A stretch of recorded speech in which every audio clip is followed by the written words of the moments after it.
Hi, this is Yash again. और आज फिर से हम लीड कोड का एक डेली क्वेश्चन सॉल्व करने वाले हैं। This is actually yesterday's question जो मैं आज अपलोड कर रहा हूँ, क्योंकि कल मैं ट्रैवल कर रहा था तो इस वजह से I couldn't upload it. However मैंने पाइथन में कल सॉल्व कर लिया था, but today we will discuss the same question using C plus plus. So, yeah, the question is smallest missing non-negative integer after operations.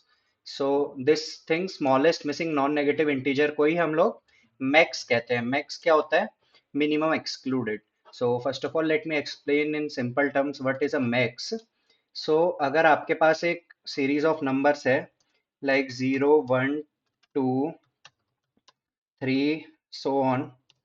Now out of this list you can see that अगर zero से देखें, केवल non negative की बात करेंगे, zero से देखें तो the first integer which is missing, तो जीरो है, वन है, टू है, then the max of this would be three, because three पहला इंटीजर है इस सीरीज में जो कि मिसिंग है। So minimum excluded positive integer को बोला जाता है मैक्स।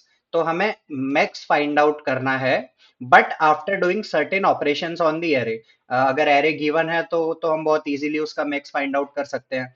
हम ट्रेवर्स करना शुरू करेंगे, एरे को सॉर्ट कर देंगे पहले। तो कोई भी सॉर्टेड एरे में हम ट्रेवर्स करना शुरू करेंगे, जैसे ही हमें कोई पहला नंबर मिसिंग मिल जाएगा जहां पे उसकी पोजीशन जो कि जीरो से ही शुरू होगी। So if position zero matches the value zero, position one matches the value one, position two matches the value two. Now position three पे थ्री होना चाहिए था, सॉर्ट कर चुके हैं मेरे, उसके बाद पोजीशन थ्री पे थ्री नहीं है, फोर है। तो इस केस में इसका मैक्स जो है थ्री हो जाएगा, यानी कि पहली वो वैल्यू जो मैच नहीं करती है उसी को हम कह देते हैं max of N array. Now given a zero indexed integer array nums. So एक जीरो इंडेक्स्ड एरे दिया हुआ है, ठीक है, नम्स नाम का, और एक वैल्यू दी हुई है, ठीक है। सो इस वैल्यू को यूज करके हमें कुछ तो करना है। हमें क्या करना है कि उस वैल्यू पे यूज करके तुम ऑपरेशन कर सकते हो। यू कैन ऐड और subtract value from any element of nums. So basically इस एरे के हर एलिमेंट पे हम जोड़ सकते हैं कुछ या घटा सकते हैं। क्या घटा सकते हैं या जोड़ सकते हैं? वैल्यू। सो इसी वैल्यू को, और बोला है कि कितने भी बार ये ऑपरेशंस कर सकते हो, applying the mentioned operation any number of times, ठीक है। तो कितनी भी बार ये ऑपरेशन कर सकते हो, किसी एक पर्टिकुलर एलिमेंट को चेंज करना, mentioned operations any number of times. और बेसिकली ये भी बोला है कि मल्टीपल एलिमेंट्स को भी चेंज कर सकते हो। करना क्या है? We have to maximise the max. Max क्या होता है? जो अभी हमने डिस्कस किया कि जो स्मॉलेस्ट मिसिंग इंटीजर है उसको हमें मैक्सिमाइज करना है। बेसिकली एग्जाम्पल ही देख लेते हैं। एग्जाम्पल अगर है one minus ten, I would go with a simple example. इसी एग्जाम्पल में हम वैल्यू चेंज कर देंगे और देखेंगे कि क्या करना है बेसिकली। ठीक है। So this was the array, यहाँ पे वैल्यू फाइव के लिए हमें एग्जांपल दिया हुआ है, but let's not use five, let's use two first की मैक्स, सॉरी, वैल्यू जो हमें दिया हुआ है ये इंटीजर, ये वैल्यू टू है, तो हम कितना मैक्स इसका बना सकते हैं। सो अप्रोच यहीं पे मैं शुरू कर रहा हूँ कि किस तरह से करना है। सो टू है, तो बेसिकली मैं इस एरे के हर एलिमेंट में टू प्लस कर सकता हूँ या टू माइनस कर सकता हूँ, राइट, विच गिव्स मी एक एक एलिमेंट को देखेंगे तो वन को मैं बेसिकली किस नंबर में टर्न कर सकता हूँ। अगर मैं वन से टू सब्ट्रैक्ट करते हुए चलूं तो वन से मैं बना सकता हूँ minus one, minus three, so on, right. But मेरे को नेगेटिव की तरफ नहीं जाना है, क्योंकि मेरे को क्या चाहिए? मैक्स बनाना है, तो उसमें नेगेटिव इंटीजर्स काउंट नहीं होते हैं। तो अगर मेरे पास कोई पॉजिटिव नंबर है तो मैं उसको जीरो या वन तक ही ले जा सकता हूँ, नेगेटिव में नहीं ले जाऊंगा। तो वन को इसलिए मैं केवल पॉजिटिव साइड में मूव कराऊंगा। तो वन को मैं, अगर इसकी वैल्यू मैंने यहाँ पे लिखी नहीं, अगर मैं वैल्यू टू के लिए वन को मूव कराऊं तो देखते हैं हम क्या क्या बना सकते हैं for value of two. So value of two के लिए मैं वन को बना सकता हूँ three, five, seven, nine and so on. Similarly minus ten. अब नाउ मेरे को केवल पॉजिटिव इंटीजर्स चाहिए मेरे को नेगेटिव इंटीजर्स नहीं चाहिए मैक्स के रिस्पॉन्ड में। तो माइनस टेन को मैं टू जोड़ते जोड़ते क्या बना सकता हूँ? Minus eight, minus six, minus four, minus two, and then zero बना सकता हूँ, and then so on, zero, two, four, six, eight and so on. ये मैं माइनस टेन से यहाँ पे बना सकता हूँ। Now moving on to seven. Seven से मैं क्या बना सकता हूँ? अगेन सेवन से अब मैं दोनों साइड मूव कर सकता हूँ, क्योंकि सेवन से मैं फाइव भी बना सकता हूँ टू सब्ट्रैक्ट करके। सेवन से मैं थ्री भी बना सकता हूँ, टू सब्ट्रैक्ट करके। सेवन से वन भी बना सकता हूँ। एक और बार करूंगा तो -1 हो जाएगा, वी डोंट नीड -1। और अगेन सेवन को मैं दूसरी साइड मूव करूँ तो मैं क्या बना सकता हूँ? सेवन से सेवन तो खुद है ही, नाइन बना सकता हूँ, 11 बना सकता हूँ, so on. So similarly for thirteen, thirteen से अगेन, सो बेसिकली यहाँ पे वैल्यू टू है, तो मैं किसी भी ऑड नंबर से कोई भी ऑड नंबर बना सकता हूँ, किसी भी इवन नंबर से कोई भी इवन नंबर बना सकता हूँ फॉर द टाइम बीइंग। सो अब मुझे फाइनली करना क्या है? मुझे फाइनली इन ऑपरेशंस के बाद मैक्स फाइंड आउट करना है। सो मैक्स के लिए सबसे मैक्स को बढ़ाना है मैंने। तो the minimum max which is actually possible for any array is actually zero. ठीक है, कि maximum minimum excluded, so minimum excluded is always zero. अगर किसी में सारे नेगेटिव इंटीजर्स हैं तो मैक्स जीरो हो सकता है, राइट? तो जीरो से स्टार्ट करते हैं। अब देखते हैं कि क्या इस एरे में पहले से जीरो है। सो इस एरे में हम देख पा रहे हैं कि पहले से जीरो तो नहीं है, राइट? सो अब मेरे को किसी एक नंबर को चूज करना पड़ेगा और मैं उसको जीरो बना दूंगा। ठीक है, तो कोई भी इवन नंबर को मैं यहाँ पे, क्योंकि वैल्यू टू है, तो इनमें से जैसे टेन में मुझे दिख रहा है कि यहाँ पे जीरो आ रहा है, बेसिकली टेन पे मैं चार बार ये ऑपरेशन करके वैल्यू सब्ट्रैक्ट करके उसको जीरो बना सकता हूँ। So I use this number and अब मेरा मैक्स जो है, क्योंकि मेरे जो आउटपुट एरे है, समझ लो इसको मैंने जीरो बना दिया, तो मेरे आउटपुट एरे में जीरो आ गया, तो अब मेरा मैक्स वन हो चुका है। तो वन भी ऑलरेडी प्रेजेंट है, तो वन को मैं बिना चेंज करे वन ऐसे एज इट इज रहने दूं, तो अब मेरा मैक्स वन भी हो चुका है, मैक्स वन ऑलरेडी प्रेजेंट है एरे में, तो टू हो चुका है। अब अगर मेरे को इस एरे में मैं किसी एक नंबर को टू बना सकता हूँ, विच इज पॉसिबल, मैं सिक्स को टू बना सकता हूँ यहाँ पे। सिक्स में से मैं दो बार टू टू वैल्यू माइनस कर दूंगा, तो this will become my two, और इसको यूज करने के बाद अब मेरा मैक्स जो है वो थ्री हो जाएगा। अगेन नाउ थ्री यूज इस 17 और 13 में से किसी पे भी, सेवन में अगर मैं टू सब्ट्रैक्ट करते रहूं तो मैं सेवन को थ्री बना सकता हूँ। Seven minus two is five, five minus two is three, so again three is also not my max.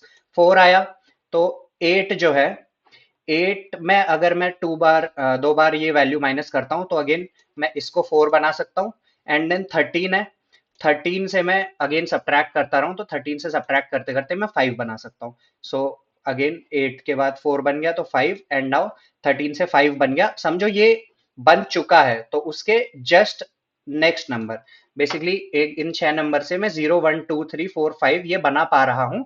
सो इसलिए मेरा मैक्स जो है, फाइनल आंसर मेरे को वैल्यू टू के लिए सिक्स देना होगा, राइट?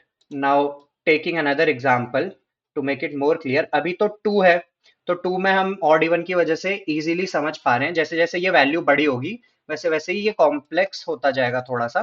तो किसी बड़ी वैल्यू के लिए डिस्कस करते हैं, फॉर एग्जाम्पल एक एक करके बढ़ाते हैं। वैल्यू थ्री के लिए क्या आउटपुट हो रहा है देखना। वैल्यू थ्री के लिए अब मैं वन से क्या क्या बना सकता हूँ? अब मैं वन से केवल वही नंबर बना सकता हूँ उसमें प्लस थ्री या माइनस थ्री। सो वन में प्लस थ्री करो तो one, four, seven, eight, nine, ten and so on. Again minus ten में प्लस थ्री करो तो माइनस टेन से अब मैं बना सकता हूँ, माइनस टेन से I can start with minus seven, then minus four, then minus one, then two. Again ये तीन नंबर मेरे को यूजफुल नहीं है, क्यों? क्योंकि मेरे को मैक्स के लिए पॉजिटिव ही चाहिए, तो मैं पॉजिटिव ही बनाऊंगा, तो टू बना सकता हूँ। देन टू के आगे अगेन थ्री प्लस करके मैं बना सकता हूँ five, eight and so on. Again for seven, इसी तरह से हर नंबर से अब मैं बना सकता हूँ कोई और नंबर थ्री जोड़ के या थ्री घटा के। तो सेवन से I can go with four, I can go four से again one, and I can move ahead, I can go from seven to eight, nine, ten, eleven, twelve, thirteen and so on. Now, हाँ, तो ये चीज हो गई कि हम किस तरह से कन्वर्ट कर रहे हैं। तो अब इस वाले में अगर हम मैक्स देखेंगे तो क्या जीरो ऑलरेडी प्रेजेंट है? No, we don't have zero. तो मेरे को कोई एक ऐसा नंबर ढूंढना पड़ेगा जिससे मैं जीरो बना सकता हूँ। So I can see right now कि ये सिक्स जो है हमारे पास, अगर सिक्स में से मैं थ्री सब्ट्रैक्ट करूं it becomes three, then again three subtract करूं तो जीरो तो मैं बना पा रहा हूँ, राइट? मैंने सिक्स को यूज करके जीरो बना लिया। अब मेरे को वन चाहिए, वन ऑलरेडी एरे में प्रेजेंट है, मेरे को वन भी मिल चुका है। अब मेरे को चाहिए टू, मैं देख पा रहा हूँ माइनस टेन से जो है टू बन रहा है, so I use minus ten and two भी मेरे पास आ चुका है। और इसके बाद अब मेरे को चाहिए थ्री, तो सेवन से तो मैं थ्री नहीं बना पा रहा, 8 से क्या मैं 3 बना पाऊंगा? 8 - 3 इज 5, 5 - 3 इज 2। सो 8 से भी 5 और 2 बन जा रहे हैं, लेकिन 3 नहीं बन पा रहा है, right? And now last number is we have to check is 13। तो 13 से मैं नहीं बना पाऊंगा, क्यों? क्योंकि देखो ये मेरे को यहाँ पे 13 दिख रहा है।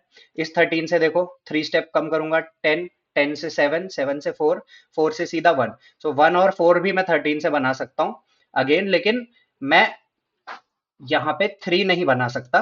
तो मेरा जो आउटपुट होना चाहिए इस वाले एरे के लिए, वैल्यू 3 के साथ मेरा आउटपुट 3 आ रहा है, और वैल्यू 2 के साथ हमारा आउटपुट क्या आया था? 6 आया था। तो एक बार चेक कर लेते हैं कि क्या इतनी चीज हम सही समझ पाए हैं। सो उसके लिए I would add test case of this same array. एक बार मैं वैल्यू 2 के साथ ये रन कराऊंगा, एक बार वैल्यू 3 के साथ रन कराऊंगा, और फिलहाल यहाँ पे रिटर्न 0 मार देते हैं। सो यू कैन सी कि वैल्यू 2 के लिए हमारा एक्सपेक्टेड आउटपुट 6 है, which was what we discussed, and value 3 के लिए मेरा एक्सपेक्टेड आउटपुट 3 है। So yes, this is how we have to do actually, like human के तरीके से हम कैसे इसमें समझ पा रहे हैं। नाउ अब यहाँ पर से हमें सॉल्व करना है। हम हर एक वैल्यू को निकालने बैठेंगे तो बहुत टाइम टेकिंग है, और कंप्यूटर में कैसे सॉल्व करेंगे इस चीज को। नाउ जब मैंने ये चीज देखी कि 13 से मैं वही नंबर बना पा रहा हूँ जो मैं 7 से बना पा रहा हूँ, क्योंकि ये देखो 7 के ही रिस्पेक्ट में 13 भी इधर आ रहा है और 7 भी इधर आ रहा है। So basically the same number that I am able to make from 7, I will be able to make it from 13, and similarly from 1, 1 से भी देखो मैं वही सारे नंबर बना सकता हूँ जो 7 और 13 से बना रहा हूँ। तो इससे हमें ये पैटर्न समझ में आ रहा है कि इस वैल्यू के रिस्पेक्ट में एक सेट ऑफ क्लासेस बन रही हैं। इसी को हम बोलते हैं रिलेशन एंड फंक्शन पढ़ते समय equivalence classes. Congruence modulo M equivalence classes अगर एक टॉपिक तुम रिकॉल कर सकते हो, तो वो चीज यहाँ पे यूज हो रही है। वो चीज मैं क्यों कह रहा हूं कि यूज हो रही है? क्योंकि जब मेरी वैल्यू 3 है, तो ऐसी केवल 3 ही सीक्वेंसेस बनेंगी। 3 ही सीक्वेंसेस बनेंगी बेसिकली, कि एक सीक्वेंस ऐसी बनेगी, एक सीक्वेंस बनेगी 0, 3। अगर मैं 0 से स्टार्ट कर रहा हूं, देखो 0, 3, 6, 9 एंड सो ऑन, राइट? अगली सीक्वेंस में 1 से स्टार्ट कर रहा हूं तो बनेगी 4, then 7, then 10, then 13 and so on. ये बेसिकली क्या हो रहा है? अब अगेन मैं 2 से स्टार्ट कर रहा हूँ। 2 से स्टार्ट करने पे बनेगा 5 प्लस 3 करो, again 5, 6, 7, 8, 8, 9, 10, 11 and 12, 13, 14 and so on. अब 3 से अगर मैं ये सीक्वेंस स्टार्ट करूं, तो तुम ये देखोगे कि 3 से जो सीक्वेंस बन रही है, वो सीक्वेंस 0 वाली सीक्वेंस को रिपीट कर रही है। 3 से भी 369 आगे बढ़ रहा है, 0 से भी 0369 आगे बढ़ रहा है। वैसे ही मैं 4 से अगर कोई सीक्वेंस बनाना चाहूं, तो 4 से जो सीक्वेंस बनेगी वो इसी सीक्वेंस को रिपीट करेगी, राइट? सो बेसिकली इसको हम कॉन्ग्रुएंस इक्विवेलेंट क्लासेस में डिवाइड कर सकते हैं, और वो इक्विवेलेंस क्लासेस होंगी 0, 1, 2 से डिनोट। सो 0 वाली क्लास में कोई भी नंबर जो वैल्यू का मल्टीपल है वो आ जाएगा। 1 वाली क्लास में क्या आ रहा है देखना, 0 वाली क्लास में any number of the form value into lambda से, वैल्यू इंटू लैम्डा इस क्लास में आ रहा है। अगले वाले में क्या आ रहा है? अगले वाले का अगर मैं एक बेसिक फॉर्मूला टाइप में लिखूं तो वो आ रहा है वैल्यू इंटू लैम्डा प्लस 1, और इसके बाद वाले में आ रहा है वैल्यू इंटू लैम्डा प्लस 2। अगर अगेन मैं 3 वाले के लिए लिखना चाहूं तो it will become value into lambda plus 3, जो कि 3 इज द वैल्यू, राइट? तो value into lambda plus value हो जा रहा है, तो वो लैम्डा प्लस 1 हो जाएगा। तो बेसिकली ये और ये सेम क्लास बन जाएंगी, 3 क्लास में ये टूट रहा है। वैसे ही अगर मेरी वैल्यू 4 होती तो वो 4 क्लासेस में टूटता। सो इसको कहीं ना कहीं अब मैं यहां से समझ पा रहा हूं कि इसमें कोई तो रिमाइंडर का यूज हो रहा है मेरे, राइट? रिमाइंडर का कैसे यूज हो रहा है कि अगर मैं किसी नंबर को 3 से डिवाइड करूं, तो वो मेरे को 0, 1 और 2 रिमाइंडर दे सकता है। उसी के रिस्पेक्ट में ये क्लासेस बन रही हैं।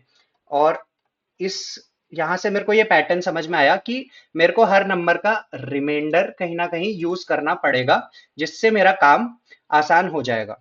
सो now moving on to my solution कि मैं रिमाइंडर को कैसे यूज करूंगा, राइट? हाँ। सो अगर मैं सिंपली ये फाइंड आउट कर दूं कि 1 से मैं क्या क्या बना पा रहा हूं, और हर नंबर से मैं क्या क्या बना पा रहा हूँ वो फाइंड आउट करने के लिए मेरे को कुछ नहीं चाहिए, मेरे को जस्ट ये चाहिए कि उस नंबर का इस वैल्यू से डिवाइड करने पे रिमाइंडर कितना आ रहा है। दैट विल गिव मी उसकी इक्विवेलेंस क्लास कौन सी है, और उस क्लास में मैं क्या क्या बना सकता हूँ उस क्लास से। So let's start with one. One को मैं जब डिवाइड करूंगा, मॉड्यूलो करूंगा, reminder basically is modulo. So one mod value equal to 1 mod 3. So 1 mod 3 gives me 1, right? Again, minus 10 mod value. Minus 10 mod value is basically कौन सी class में आया था -10? -10 आएगा, +3 करेंगे -7, +3 करेंगे -4, +3 करेंगे -1, 2 में आएगा।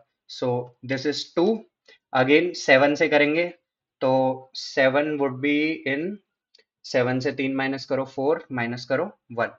तो हर नंबर के करस्पॉन्डिंग अगर मैं सीधे सीधे लिखूं इस तरह से ना लिख के, तो हर एरे में हर नंबर के corresponding I can write out its reminder, और फिर उसको कैसे यूज करना है वो हम डिस्कस करते हैं।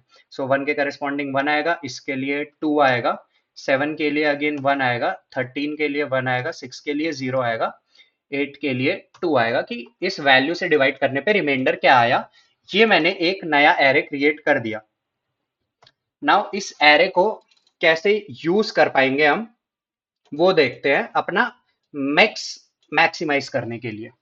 मैक्स मैक्सिमाइज करने के लिए बहुत सिंपली हम इस एरे को ऐसे यूज कर सकते हैं कि मेरे को मैक्स कहां से शुरू करना है, मैक्स 0 से शुरू करना है, राइट? तो मैं देखता हूं मैं कितने मैक्स बना पा रहा हूं। Let's go with 1 0 1 2 3 4 5 6 7 8।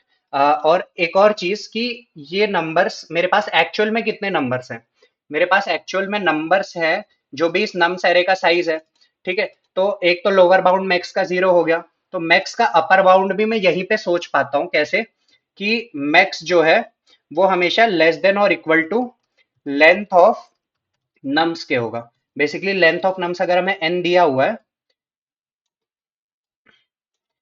Basically if there are 5 numbers, अगर तुम्हारे पास है ही 5 नंबर्स, तो क्या कभी तुम मैक्स 7 ला सकते हो? नहीं ला सकते हो, क्योंकि तुम्हारे पास 5 नंबर है, तुम उनको कन्वर्ट करके बनाओगे भी तो 0 1 2 3 4 तक बना पाओगे, तो तुम्हारा मैक्स 5 ही आएगा। तो the maximum value of max is इतना, इज लेस देन और equal to length of nums basically, क्योंकि तुम्हारे पास उतने नंबर ही नहीं है जिन पे तुम ऑपरेशन कर पाओगे।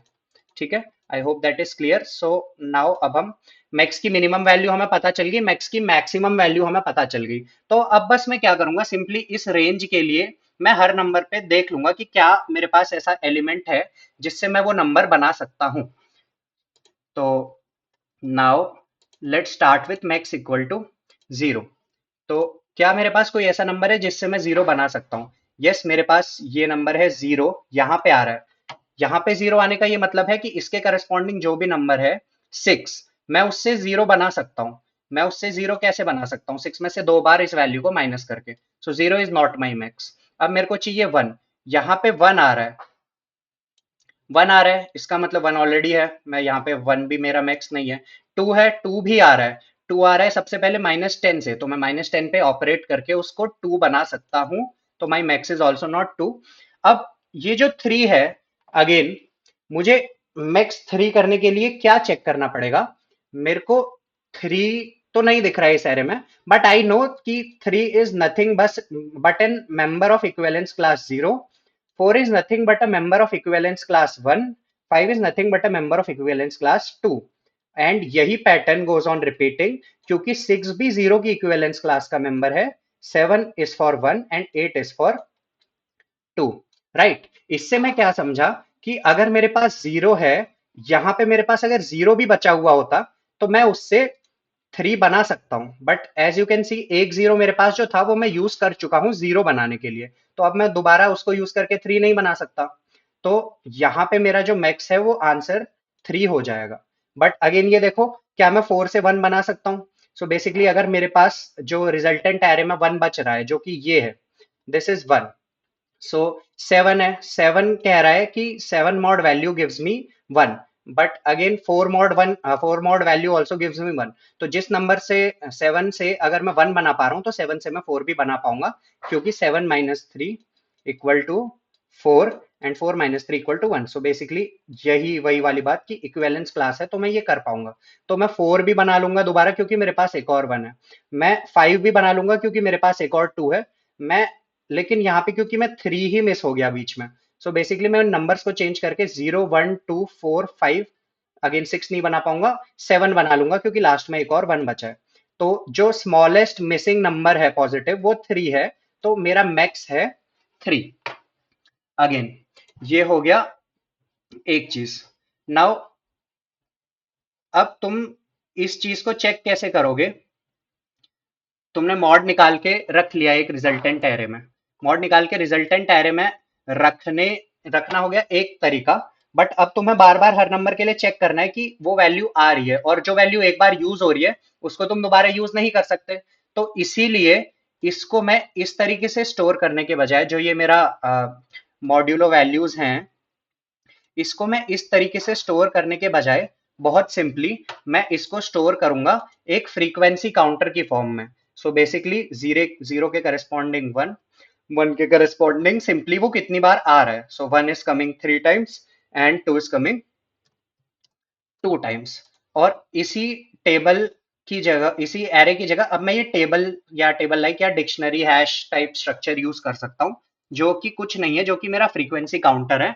अब मैं इसी फ्रीक्वेंसी काउंटर को कैसे यूज करूंगा? ऑल्सो इस फ्रीक्वेंसी काउंटर का साइज भी फिक्स्ड है। क्यों है साइज फिक्स्ड? क्योंकि जो भी हमारी वैल्यू है, हमें हर नंबर को उस वैल्यू से डिवाइड करना है। उस वैल्यू से डिवाइड करेंगे तो कितने डिफरेंट आउटपुट आ सकते हैं, 0 1 2 so on up to the value 1 less than the value. So basically frequency की काउंटर की लेंथ ही ये वैल्यू ही है, तो ये भी डिफाइंड है। तो मेरे को मल्टीपल वैल्यूज नहीं स्टोर करनी, मेरे को fix number of value store करनी है। सो अगेन मैं इस फ्रीक्वेंसी काउंटर को सेम चीज के लिए कैसे यूज कर पा रहा हूँ? मुझे जीरो बनाना है। जीरो की एक फ्रीक्वेंसी है यहाँ पे अभी, इसको मैंने जैसे ही यूज किया मैं इसकी फ्रीक्वेंसी को जीरो कर दूंगा, मेरे को जीरो मिल गया। अब मुझे वन चाहिए, मुझे वन चाहिए, वन यहाँ पे है, 3 बार है, तो इन तीनों में से किसी भी एक नंबर को यूज करके मैं वन बना लूंगा और इसकी फ्रीक्वेंसी को एक कम कर दूंगा। वन मिल गया। टू है, टू को भी मैं एक बार यूज करूंगा और इसकी फ्रीक्वेंसी कम कर दूंगा, टू मिल गया। अब मैं थ्री बनाने की कोशिश करूंगा, तो three is not present in the frequency counter, लेकिन three mod value, three mod value क्या होता है? जीरो। तो मैं थ्री को चेक करने के बजाय थ्री मॉड वैल्यू को चेक करूंगा। थ्री मॉड वैल्यू यानी जीरो को चेक करूंगा। अगेन जीरो की फ्रीक्वेंसी जीरो हो चुकी है, मतलब मेरे पास अब कोई ऐसा एलिमेंट ही नहीं बचा जो मॉड्यूलो करके मेरे को जीरो देगा या फिर थ्री देगा। ठीक है, तो अब मेरे पास ऐसा कोई नंबर ही नहीं बचा, तो मैं यहीं पे अपने लूप को ब्रेक कर दूंगा और कह दूंगा कि मेरा आंसर फाइंड आउट हो चुका है। राइट। सो अगेन अब जो एग्जाम्पल हमें दिए हुए हैं एक बार उनमें डिस्कस कर लेते हैं कि क्या ये अप्रोच सही तरीके से काम कर रही है। सो इसी क्वेश्चन में just I am changing the value, इसको हटा देता हूँ। या now the array is same, but क्योंकि वैल्यू चेंज हुई तो हमारी ये फ्रीक्वेंसी काउंट भी चेंज होगा। कैसे चेंज होगा? अब देखो वैल्यू 5 हो गई है, वैल्यू 5 हो गई तो हर नंबर के करस्पॉन्डिंग वैल्यूज भी डिफरेंट बनेंगी। अब तो वन के करस्पॉन्डिंग मॉड्यूलो 5 करेंगे तो वन ही बनेगा, लेकिन -10 के करस्पॉन्डिंग क्या बनेगा? दो बार 5 जोड़ दो उसमें, +5 it becomes zero. So -10 modulo 5 is zero. 7 modulo 5 is 2, दो रिमाइंडर आता है 5 से डिवाइड करके। 13 मॉड्यूलो 5 इज 10 हो गया और 3 बच गया, तो 3 रिमाइंडर आता है। 6 के करस्पॉन्डिंग 5 के बाद 1 बच गया, 8 के करस्पॉन्डिंग 3 बच गया। So the maximum you can see goes up to 3। अगर यहाँ पे कोई और नंबर होता, मान लो 9 होता, तो यहाँ पे 4 भी आ जाता एक। सो ये हमारे पास डिफरेंट सेट ऑफ वैल्यूज आ गई। अब इसी एरे को मैं एक फ्रीक्वेंसी काउंटर में चेंज कर रहा हूँ। इसी एरे को मैं फ्रीक्वेंसी काउंटर में जब चेंज करूंगा तो बहुत सिंपली कितनी वैल्यूज कितनी बार आ रही है ये मेरे को पता चल जाएगा। Zero is coming one time, one is coming two times. Now one is present two times, ठीक है, two is present one time, three is again present two times, और फोर तो है ही नहीं हमारे पास। ठीक है, तो अब देखते हैं कि इसके लिए मैक्स कितना बन पा रहा है with this approach. With this approach अब मेरे को बस ये फ्रीक्वेंसी पे खेल करना है। So I am taking my pen again and zero, zero के करस्पॉन्डिंग एक नंबर प्रेजेंट है। कौन सा नंबर प्रेजेंट है? -10। So zero becomes, zero is not my max, और ये जीरो के करस्पॉन्डिंग ये फ्रीक्वेंसी कम होके जीरो हो गई। वन के करस्पॉन्डिंग दो नंबर हैं जिनसे मैं बना सकता हूँ वन, वन खुद ही है तो इसी को ले लेते हैं, वन बना दिया, इसकी फ्रीक्वेंसी टू की जगह वन हो गई। इसका मतलब अब ऐसा एक ही नंबर बचा जिससे मैं वन या वन के इक्विवेलेंट कोई और नंबर, वन के इक्विवेलेंट अब वैल्यू फाइव के लिए क्या होगा, one plus five six, six plus five 11 so on. अब टू है, टू के करस्पॉन्डिंग भी एक नंबर था तो जिससे मैं टू बना सकता हूँ वो नंबर है seven, seven minus five equal to two बना दिया, लेकिन अब इसकी फ्रीक्वेंसी जीरो हो गई। थ्री के करस्पॉन्डिंग भी दो नंबर्स हैं तो थ्री के करस्पॉन्डिंग है हमारा पहला नंबर थर्टीन, थर्टीन में से मैं दो बार फाइव माइनस करके थ्री बना सकता हूँ। अब मुझे फोर के करस्पॉन्डिंग फ्रीक्वेंसी में ही कुछ नहीं मिला, मतलब ऐसा कोई नंबर नहीं है जिससे मैं फोर बना सकता हूँ। So my iteration ends here and ये फोर ही जो है मेरा आंसर हो गया। I hope this is clear. Now moving on to इसी चीज को हम कोड में कैसे लिखेंगे। कोड में हमें क्या क्या चाहिए, हमें या तो ये फ्रीक्वेंसी एरे चाहिए या इसी को हम एक फ्रीक्वेंसी काउंटर बना सकते हैं। ठीक है, अलग से हम क्या क्या डिफाइन करें, हमें एक मैक्स वेरिएबल चाहिए जो हमारा आंसर स्टोर करेगा, उसके अलावा हमें कुछ और नहीं चाहिए। So basically this max variable बनाना है और ये फ्रीक्वेंसी एरे कैसे बनाए ये देखना है। सो फ्रीक्वेंसी एरे जैसे कि मैंने बता दिया कि वैल्यू के करस्पॉन्डिंग ही उसका साइज आ रहा है हमेशा। तो चलते हैं, हमें गिवन नम्स है और वैल्यू है, राइट। सो लेट से एक आंसर मैक्स में डिफाइन कर लेता हूँ सबसे पहले, जो कि एक इंटीजर होगा। इंट इंटीजर ही होगा, कहाँ तक जा रहा है number, ten to the power, again array की लेंथ जो है ten to the power five तक जा रही है तो इंट में काम हो जाएगा। इंट आंसर, आंसर मैक्स, ये जो भी मेरा आंसर है वो जीरो हो सकता है मिनिमम, तो मैं अभी उसको जीरो सेट करूंगा। उसके बाद मैंने कहा कि मेरे को हर नंबर को मॉड करके ये दूसरा एरे क्रिएट करना है या फिर उस नंबर को मॉड करके बताना है कि वो कौन सी क्लास में बिलोंग कर रहा है। तो या तो मैं दो चीजें कर सकता हूँ, मैं पहले ये फ्रीक्वेंसी एरे बनाऊं, ये एरे बनाऊं, इसमें फिर इन सब नंबर्स का काउंट लेके फ्रीक्वेंसी बना दूं। सो ये चीज मैं कैसे करूंगा, सिंपली मैं जितने भी नम्स का साइज है, int N equal to nums dot size ही होता है ना वेक्टर में, सो नम्स का साइज मैं ले लूंगा और उसके बाद इटरेट इटरेट कर देंगे for int I equal to zero, I less than N, I plus plus. Iterate करके मैं क्या करूंगा, एक और वेक्टर बना लूंगा कोई भी। तो वेक्टर वेक्टर में मैं इंटीजर स्टोर करूंगा और इसका नाम होगा मॉड वैल्यूज। मेरे पास मॉड वैल्यूज आ रही हैं, ठीक है, वेक्टर इंट मॉड वैल्यूज, और इस मॉड वैल्यूज में मैं पुश कर दूंगा mod values dot push back में अंडरस्कोर लगता है कि नहीं मुझे याद नहीं है, so let me check. Vector push underscore लगता है, ओके। सो मॉड वैल्यूज में वेक्टर पुश बैक मैं कर दूंगा, जो भी मेरा नम्स का आई है, नम्स का आई यानी करंट नंबर को मॉड कर दूंगा मेरी गिवन वैल्यू के साथ और उसे पुश बैक कर दूंगा। तो मेरे को इतना करने से क्या मिल चुका है, मेरे को इतना करने से अभी ये ऊपर वाला एरे मिल चुका है। अब इस एरे से मैं फ्रीक्वेंसी कैसे बनाऊंगा, फ्रीक्वेंसी काउंटर, इसके बाद मुझे एक फ्रीक्वेंसी काउंटर के लिए बनाना पड़ेगा। कैसे बनाना पड़ेगा, इंट फ्रीक्वेंसी काउंटर, और इस फ्रीक्वेंसी काउंटर का साइज जैसे कि मैंने बताया क्या होना चाहिए, वैल्यू अगर फाइव है तो फ्रीक्वेंसी काउंटर का साइज भी zero one two three four यानी कि फाइव ही साइज है। तो सिंपली वैल्यू तक ये फ्रीक्वेंसी काउंटर चलना चाहिए और इनिशियलाइज होना चाहिए जीरो से। तो इसको जीरो से इनिशियलाइज कर देते हैं, फिलहाल मैं लूप से ही कर दे रहा। For int I equal to zero, I less than value and I plus plus frequency counter का I equals zero. This initializes an empty frequency counter. Basically इस तरह से ना लिख के इसको ऐसे ट्रीट करो, इसको कुछ ऐसे ट्रीट करो कि ये मेरा इंडेक्स है फ्रीक्वेंसी काउंटर का, ठीक है, ये आई की वैल्यू है, ये इसके करस्पॉन्डिंग वैल्यू है, ये वैल्यूज अभी तक सारी जीरो हैं, ये अभी ये वैल्यूज मैंने चढ़ाई नहीं है। अब मैं ये वैल्यूज कैसे चढ़ाऊंगा, सिंपली ये जो नया मैंने मॉड वैल्यूज बनाया इस पे मैं इटरेट कर दूंगा, ठीक है। इस पे इटरेट कर देते हैं। तो for I int I equal to 0, I less than N ही होगा, मॉड वैल्यूज तो एन ही है। तो इन एन एलिमेंट्स पे इटरेट करके अब देखो मेरे को उस नए एरे में जो भी मिल रहा है मैं उसको एक फ्रीक्वेंसी जोड़ दे रहा हूँ। तो बेसिकली मैं क्या कर रहा हूँ, फ्रीक्वेंसी काउंटर की कौन सी पोजीशन इंक्रीमेंट कर रहा हूँ जो भी मुझे यहाँ मिल रही है। जैसे मेरे को यहाँ 1 मिला तो मैंने 1 पोजीशन को इंक्रीमेंट कर दिया, 0 मिला तो 0 पोजीशन को इंक्रीमेंट कर दिया। सो मैं इस फ्रीक्वेंसी काउंटर की मॉड वैल्यूज की ith पोजीशन, मॉड वैल्यूज में मेरे पास वैल्यूज हैं कि मॉड करके क्या आया उसको मैंने इंक्रीमेंट कर दिया अपने फ्रीक्वेंसी काउंटर में। तो इससे मेरे को इस तरीके का फ्रीक्वेंसी काउंटर मिल जाएगा जिसमें होगा 1 2 1 2 0, राइट। इतना मेरे पास आ चुका है।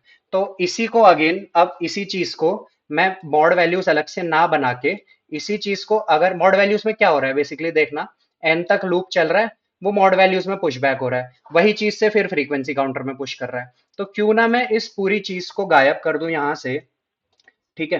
फ्रीक्वेंसी काउंटर इनिशियलाइज कर दूं मैं, और फ्रीक्वेंसी काउंटर में ये मॉड वैल्यूज आई लिखने की जगह मैं सीधे जो मॉड वैल्यू डाल रहा हूँ वही डाल दूं मैं यहाँ पे, नम्स का आई मॉड्यूलस वैल्यू। तो बेसिकली सेम काम किया बट मेरा एक जो वेक्टर एक्स्ट्रा बन रहा था वो मैंने यहाँ से अवॉइड कर दिया, ठीक है। नॉर्मल एक फ्रीक्वेंसी काउंटर लिया फिक्स साइज का, उसको 0 से इनिशियलाइज किया और उस पे फ्रीक्वेंसी काउंट स्टोर करा दिए। नाउ स्टोर करा दिए, उसके बाद अब मुझे कुछ भी नहीं करना, मुझे यहां से ट्रेवर्स करना है 0 से अगेन कहां तक ट्रेवर्स करना है, लेंथ ऑफ नम्स तक, ठीक है। क्योंकि मेरा मैक्सिमम मैक्स जो हो सकता है वो इतना ही हो सकता है, इससे ज्यादा कभी मेरा मैक्स नहीं हो सकता। मेरा मैक्स अभी 0 है, अगर मेरे को 0 मिल गया तो मेरा मैक्स 1 हो जाएगा। तो फॉर, या वाइल लूप लगा देते हैं। वाइल लूप की कंडीशन अभी देख लेंगे हम। हमें वाइल लूप कैसे चलाना है, बेसिकली मेरे को अभी जो मेरा करंट आंसर मैक्स चल रहा है, मेरा आंसर मैक्स अभी 0 चल रहा है, ठीक है। तो 0 लिया, अरे यार पाइथन का सिंटैक्स क्यों लिखने लगता हूँ मैं। वाइल की कंडीशन अभी देखते हैं क्या होगी, बट फिलहाल मुझे करना क्या है कि मेरा आंसर अभी 0 है। तो 0 से आंसर को इंक्रीज करने के लिए मेरे को ये चेक करना पड़ेगा कि क्या मैं 0 बना सकता हूँ यूजिंग एनी फ्रीक्वेंसी काउंटर की वैल्यू।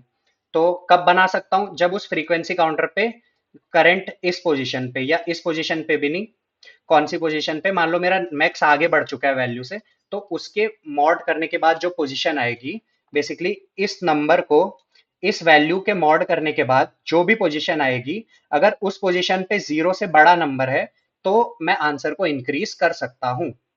तो इसी चीज को हम कोड में लिखेंगे कि इफ फ्रीक्वेंसी काउंटर की कौन सी पोजीशन पे, फ्रीक्वेंसी काउंटर की पोजीशन है, मैं अलग से पोजीशन डिफाइन करता हूँ। सो पोजीशन है मेरी, जो भी अभी मेरा आंसर मैक्स चल रहा है उसको जब मैं मॉड करके वैल्यू से मॉड करूंगा तो मेरे को एक पोजीशन मिलेगी। तो इस पोजीशन पे अगर 0 नहीं है, इज नॉट इक्वल टू 0, ठीक है। फ्रीक्वेंसी काउंटर की इस पोजीशन पे अगर 0 नहीं है तो मैं आंसर मैक्स को इंक्रीज कर सकता हूं। और आंसर मैक्स को इंक्रीज करने से पहले मुझे एक चीज और करनी पड़ेगी कि फ्रीक्वेंसी काउंटर की उस पोजीशन को डिक्रीज भी करना पड़ेगा। उस पोजीशन को डिक्रीज किया, आंसर को इंक्रीज किया और आगे बढ़ो। और अगर मेरे को वो इक्वल टू 0 मिल गया तो जो भी मेरा मैक्स प्रीवियसली चल रहा था वही मेरा आंसर हो जाएगा। So return answer max, return answer max भी कर सकता हूँ या फिर मैं इसको यहाँ पे ब्रेक भी कर सकता हूँ।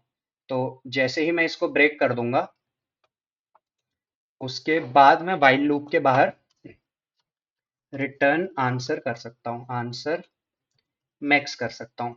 आई होप दिस इज क्लियर कि मैंने क्या किया। मैंने बहुत सिंपली ये बोला कि मैं किसी नंबर को ये करंट आंसर बना सकता हूँ कि नहीं बना सकता हूँ, वो मेरे को पता चलेगा कि अगर उसकी इक्विवेलेंस क्लास वाली फ्रीक्वेंसी में कोई एक ऐसा नंबर बचा होगा। अगर ऐसा नंबर बचा है तो उस फ्रीक्वेंसी को कम करो। उसका फ्रीक्वेंसी को कम करने का सिंपल मतलब ये हो गया कि मैंने वो नंबर यूज कर लिया है। अब क्योंकि तुमने वो नंबर यूज कर लिया, फ्रीक्वेंसी कम हो गई, आंसर एक बढ़ गया और आगे बढ़ते जाओ। सो बेसिकली ये लूप एक इन्फिनिट लूप हो सकता है, क्योंकि कभी ना कभी तो जाके मेरी कंडीशन ब्रेक होगी, क्योंकि फ्रीक्वेंसी एरे मेरा बार बार 0 1 2 3 4 इसी में चलता रहेगा, है ना। और कभी भी मेरा जो फ्रीक्वेंसी काउंटर है वो जीरो से कम नहीं जाएगा, क्योंकि जैसे ही कोई मेरे को फ्रीक्वेंसी काउंटर जीरो मिल गया, या ग्रेटर देन जीरो कर देते हैं इसको, जैसे ही कोई भी फ्रीक्वेंसी काउंटर पे वैल्यू जीरो मिल गई तो मेरा एल्स में चला जाएगा और लूप ब्रेक हो जाएगा। तो मेरे को आई डोंट थिंक कि कंडीशन की जरूरत है। एक बार रन करके देखते हैं कि हमारा कोड सही काम कर रहा है।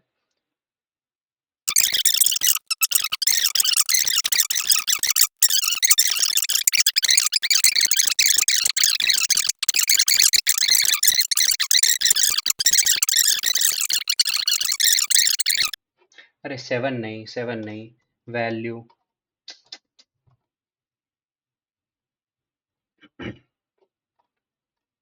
हाँ, सो ठीक है। इसी चीज को शॉर्टन कर देते हैं। ये शॉर्टन करने की जरूरत नहीं है। सो बेसिकली क्या दिक्कत आ रही थी कि -10 है। -10 को जब मैं मॉड कर रहा हूँ 5 से, तो मेरे को इसलिए अंदाजा नहीं आया क्योंकि 5 से तो मॉड करने पे वो जीरो ही देगा। बट अगर मैं इसको 3 या मान लो 7 से करता हूँ, तो -10 को 7 से मॉड करके आना चाहिए, कितना आना चाहिए, 4 आना चाहिए। बट मतलब बेसिकली रिमाइंडर, क्योंकि मैं तो इंक्रीज ही कर रहा हूँ, बट मॉड्यूलो ऑपरेटर ऐसे काम नहीं करता है। मॉड्यूलो ऑपरेटर नेगेटिव नंबर के लिए मेरे को दे रहा है -3। तो मैंने कुछ नहीं किया, मैं जिस भी नंबर से मॉड कर रहा था तो उसमें ये वैल्यू जोड़ दे रहा हूँ। सो -3 मिला, तो मैं जब इसमें +7 करूंगा तो मेरे को सही आउटपुट मिल जाएगा। तो बस मैंने इतना सा चेंज किया कोड में, जिसमें थोड़ा टाइम लग गया। तो इस लाइन को हटाते हैं यहाँ से। तो अगर मेरा जो नंबर है, अगर उसका modulus greater than equal to zero आ रहा है, तो सीधे सीधे उसी नंबर की फ्रीक्वेंसी बढ़ाओ। अगर लेस देन जीरो आ रहा है, मतलब नेगेटिव नंबर का मॉड किया था मैंने, तो नेगेटिव नंबर का आ रहा है या नेगेटिव मॉड आ रहा है, तो क्या करो, उसमें वो वैल्यू जोड़ दो। Basically mod with 7, positive number का करोगे तो 0 से 6 तक लाई करेगा। नेगेटिव नंबर का करोगे तो -1 से लेके -7 तक, हाँ -7 तो नहीं होगा, -6 तक ही होगा। -7 इज, वो भी कम हो जाएगा, -7 जीरो ही बन जाएगा। सो -1 से -6 तक अगर इसका मॉड आ रहा है, तो उसको मैं कन्वर्ट कर दे रहा हूँ, -1 को मैं कन्वर्ट कर दे रहा हूँ 6 में, और -6 को मैं कन्वर्ट कर दे रहा हूँ 1 में। तो इस तरह से इस वाले चीज को मैं स्किप कर रहा हूँ यहाँ से। और ये करने के बाद अब मेरा फ्रीक्वेंसी काउंटर ठीक चल रहा है, तो आई गेस कोड सबमिट हो जाना चाहिए। मैंने प्रिंट स्टेटमेंट हटा दिया था, नहीं हटाया था, तो प्रिंट स्टेटमेंट ना हटाने की वजह से नहीं हटा दिया था। Okay, so as you can see it beats 100% of the solutions. अगेन एक बार फिर से डिस्कस कर लेते हैं कि यही चीज मैं इंटरव्यूअर को कैसे एक्सप्लेन करूंगा। इंटरव्यू में मैं जब इसको एक्सप्लेन करूंगा, so I will go on like this. एक बार इसे इरेज करते हैं।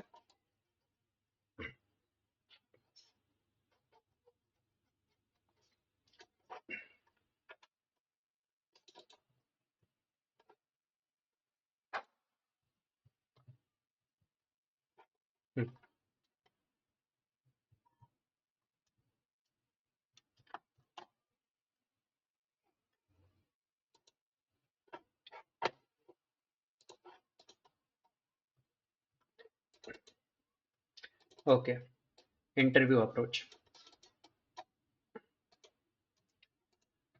हाँ, so, sir or ma'am, from the question provided to me, I have figured out the following things. First of all, the question simply says to find out the max, which is the minimum excluded positive number which is not present in the array. After certain operations, the operation being adding the value or subtracting the value multiple times from any number to give a final array, and then we have to find out the max of that final array. So one thing that I have figured out, that this question uses the modulo operator. How can I say that it uses the modulo operator? Because when we try to say, for example, we try to convert 1 using the value, we can only convert 1 to 1, then 6, basically 1 plus 5, basically 1 plus 2 times of 5, and so on. And for every value, if we look closely, for every value, if we look closely, we follow the same pattern. For example, uh, if we try to convert 6, we can make it 6 minus 5, 6 plus 5, 6 plus 2 times of 5. And after performing these operations, we can see that from 1 we can make 1, 6, 11, and so on. And from 6 also we can make the same numbers, that are 1, 6, 11, and so on. I'm not including negative numbers simply because to find out the max we only need positive numbers, positive and 0. So we can see that since 1 and 6 and this value have a relation, that both 1 and 6 when divided by this value leave the remainder 1. So that is why I said that they belong to the same equivalence class. Now my approach would be to find out the equivalence class for each of the value given in the array. Once I have the equivalence class corresponding to each value, I will create a frequency counter for that equivalence class. So what I would do is the equivalence class modulo 5 for these numbers would become, for 1 it would be 1, for minus 10 it would be 0, for 7 it would be 2, for 13 it would be 3, and for 6 it would be 1, for 8 it would be 3. So once I have this, uh, I can simply iterate on the list to form an array like this, or an even better way would be to make a frequency counters, which would look something like this. I have 0, and corresponding to 0 I have 1. Basically 0 is present one time. Then I have 1, and corresponding to 1 I have 2, which means that 1 is present two times. For 2 I have 1 again, 2 is present one time. For 3 I have 2, and for 4 I have 0 because 4 is not present in this particular example. Now why I went up to only 4 is simply because a value of 5, when I divide any number with a value 5, it will only give me remainder from the range 0 to 4. So I can create a frequency counter of the length of which would be same as the value given to us. So once I have the frequency counter, this would be the position and this would be the value at that position. And using these values, now I can simply check whether it is possible to make my max starting from 0 up to which number. So let's say my max is currently 0. Then what I would do is I would go in this frequency counter and check whether there is any number using which I can make 0. So it shows me that corresponding to 0 there is frequency of 1. So I can use the number minus 10, which gives me 0 on dividing and using the modulo operator. So I can use this minus 10 to make 0. So 0 is not my max. Now my max is 1. So now I check corresponding to 1. So again I get that there are two values that can give me 1. One itself is already present in the array, so I need to not do any operation. I use this one, and now my max becomes 2. And I also reduce the frequency of this to 1, because now I cannot use the same number 1 again to make any of these, because I have already used a value corresponding to it. Now when I get 2, I see that again I can use 7 to form 2. So 2 is not my max. But when I get to 3, again I can see I also reduce this frequency to 0. I get to 3 and I reduce this frequency to 1. And I can see that I can use either of 6. I can use, sorry. Uh, yeah, I can use not 6, but I can use 13 and 8. Both of them on dividing by 5 give me 3. So I can use either 13 or 8 to make 3. So 3 is also not my max. But when I get to 4, now that when I get to 4, now that I see that there is no number using which I can get 4, because my frequency counter says there is no frequency corresponding to 4 when we modulo it by the value 5. So 4 is my max. So I will simply iterate from 0, and the iteration would end at the length of the list, because after any number of operations we can only maximize our max from 0 up to the length of the given numbers, because say for example I have been given 7 numbers, so I will only go from 0, 1, 2, 3, 4, 5, 6, and it is not possible to have 8 numbers in a list of 7, so 7 will be my max in that case. So this would be my approach. Now coming on to coding part, उसके बाद मैं अपना code लिखूंगा. Code लिखते लिखते मैं explain करूंगा कि मैं कैसे कोड लिख रहा हूँ.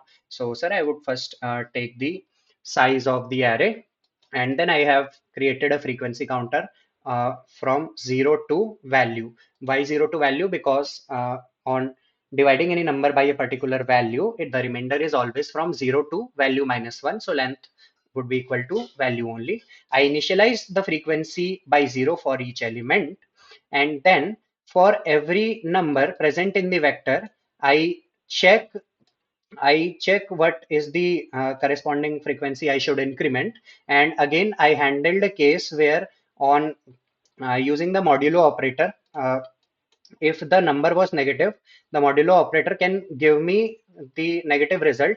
And to convert that to the nearest positive max I can make, I simply add the corresponding value to the negative result. Now, again, after that, what I do is, after that I start iteration from 0, and then I iterate. I increment my max every time I find a frequency that I need which is present, and then I decrement the frequency from there, and I increment my max, and then I move on. The first time I encounter 0 frequency while requiring to increment my max, at that very moment my loop will break because of this else block, and henceforth I will return my max. The time complexity for the code would be order of n, where n is the size of the nums list. Because as you can see, I have used two loops. First of them is iterating over the nums list, and second of them is a while loop which goes from 0 up to the length of the list only. Because once we reach the length of the list, even if all the numbers from, let's say the length of the list was 20 and the value was also 20, if all the numbers from 0 to 20 were present, still after once this since this is in relate loop, it will go to 21. But when it will go to 21, you will find that all the frequencies are 0. So whatever number we are trying to find in the frequency counter will surely be 0, because we have initialized the frequency counter with 0. We had only 20 numbers. So by that logic, this loop will also uh, work up to a maximum of n times. So my overall time complexity would be order of n. My space complexity would be order of k, because I have used a frequency counter which stores k values, where k is equal to the value provided in the question itself. So that would be my solution and my analysis. And if you have any further questions regarding the code, I can clarify them. Thank you. सो इस तरह से मैं अपना answer structure करूंगा. अब एक बार editorial check कर लेते हैं कि क्या हमने सही किया. सो यस, कहीं ना कहीं हमारा एक्सप्लेनेशन सही था. Time complexity order of N, where N be the length of nums, and space complexity order of value. Okay, so Python code says counter. Counter एक इनबिल्ट इटरेटर है जो यही फ्रीक्वेंसी काउंटर यूज कर लेता है. सी plus plus भी देख लेते हैं इसने क्या किया. वेक्टर बनाया. ओके, वैल्यू साइज का वेक्टर बनाया जो हमने फ्रीक्वेंसी काउंटर बना के किया.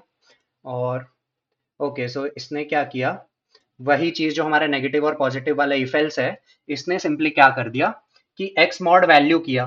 एक्स मॉड वैल्यू करके, अब देखो इसने बहुत क्लेवरली टैकल किया. उसने दो बार मॉड किया. पहली बार मॉड करने पे अगर नेगेटिव वैल्यू आएगी, उसमें तुम दोबारा कोई नंबर ऐड कर दोगे. अब मॉड करोगे तो अब पक्का पॉजिटिव वैल्यू आएगी. और यही चीज हमने इफ एल्स से करी हुई है. ऐसा क्यों हो रहा है देखना. और अगर पहले से पॉजिटिव होगी तो कोई फर्क नहीं पड़ेगा. कोई फर्क कैसे नहीं पड़ेगा, क्योंकि बेसिकली क्या हो रहा है, एक एग्जांपल ले लेते हैं. एक पॉजिटिव नंबर और एक नेगेटिव नंबर, -10 ही ले लेते हैं, और मॉड 7 करेंगे. -10 mod 7 would first of all give me कितना, -3. अब मैं इस -3 में 7 जोड़ दे रहा हूँ तो 4 हो जा रहा है. अब 4 मॉड 7 है, इट विल गिव मी 4. तो इस तरह से नेगेटिव नंबर टैकल हो रहा है. पॉजिटिव नंबर कैसे टैकल हो रहा है कि 13 है, ठीक है. 13 mod 7 है. 13 mod 7 would give me 8 9 10 11 12 13, so it would give me 6.